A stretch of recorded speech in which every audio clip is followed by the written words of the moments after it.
What's up guys? My name is Miguel and this is Edgar, and today we're going to be talking about how to save money while you travel, specifically abroad.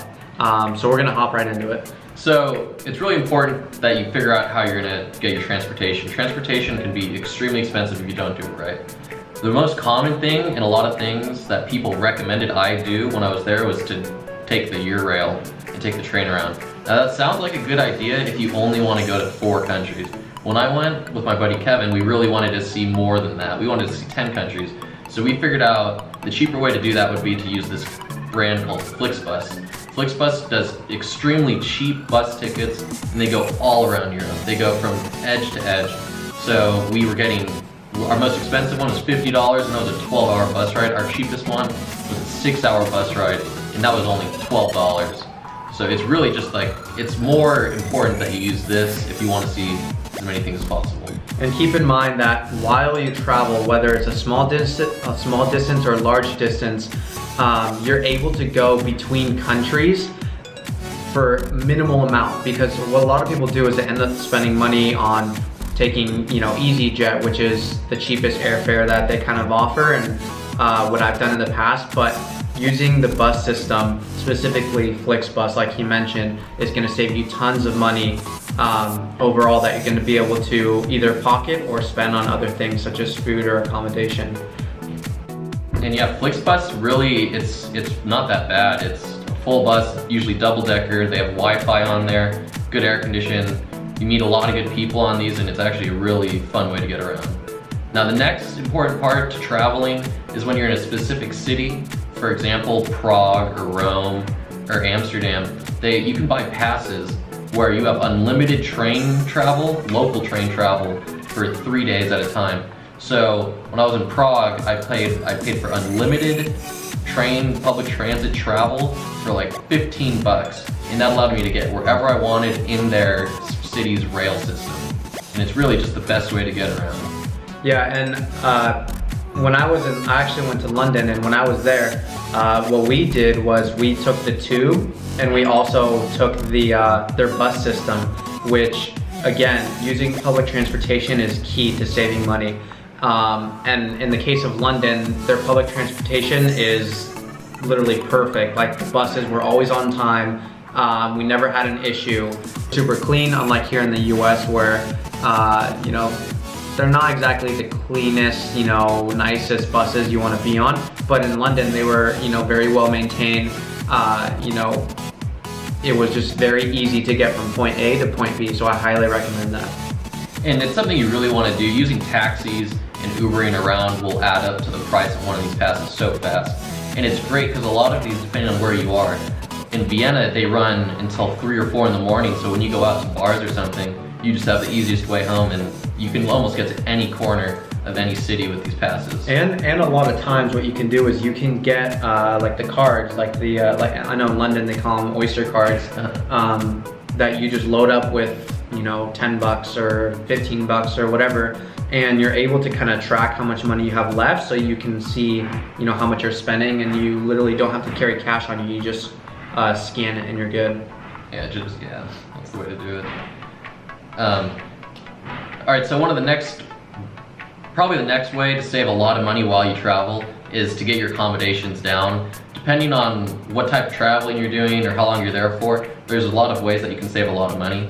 One specific way I saved a lot of money was I went through this service called Couchsurfing. And on Couchsurfing, you set up a profile and you reach out to people in communities, and they just want a cultural exchange. So they'll host you for free for X amount of days. And it's a great way to not only make friends, but to just save as much money as possible. What we would do is we would sometimes just make them a dinner in return, and we would go out with them if they wanted to. And even sometimes these hosts are just the best. I had a host that gave me the key to their house and said, come and go as you please. The Couchsurfing really is just one of the best ways to save as much money as you can. Yeah, and to elaborate on that, they also, it comes with an app and a website, so it's super, it's very safe. You just have to be sure that you pick the right host, just for precaution. But they, do background checks on everyone, and I know it's kind of weird staying in a stranger's house, but when you're in a different country, these people are kind of, they're inviting you into their lives, into their houses. So most of the time they're very friendly people that you can have a good time with. And if you have any doubt, then there's always reviews that you can read. And especially if you're traveling alone, just take the normal precaution, and you know, if things are you feel something's a little bit weird and you're by yourself, then you know, just get out of that scenario. But 99% of the time, you're gonna have a good experience and you're gonna have a lot of fun, because you're gonna get to meet a lot of cool people that are, you know, interested in meeting you and learning about your culture.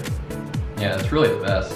Another way to save money on accommodations is to use hostels. And hostels over here in the United States have a really bad rep, but over there, hostels are just so common for all types of travelers. And using a hostel is just an incredible way to meet just so many people.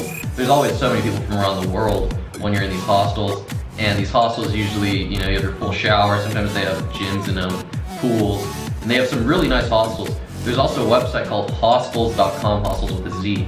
And on there, it's just like they track all the hostels in a certain city, and then they'll show you the cheapest ones and the ones with the best reviews, so you could filter best reviews, cheapest ones, and do anything you need to find the cheapest hostel where you're at. I've personally never used a hostel, but I've heard great things about them in Europe. So yeah, no, that's definitely a great way to save money. When I went about 2 months ago, I stayed in Airbnbs, and that was a personal choice, but it was way more expensive than it could have been. But you know, I had the luxury of having my own, you know, place and come and go as I please, which you can do in hostels as well. It's just up to you on how you want to spend your money and you know, what your situation is. So yeah, and the final kind of tip we have for you guys on how to save money is to minimize your eating costs. When you're in a foreign country, there's culture all around you, and I think one of the best things you can do is to immerse yourself in that, especially by making homemade meals. And if you're staying in hostels, or if you're staying with hosts, then a lot of the times they will introduce you to what they like to eat, what they're accustomed to, and you know, nothing's better than a homemade meal from a family in Italy, you know? Yeah, it's the smarter way to go about it. You can eat out often, you know, it's great, but it's gonna add up over time. What I would do is I would just go into a big grocery store, spend probably $20, and I'd have enough food. Like, I'd just get as much food as I could and just try to I'd stretch it out as much as I could.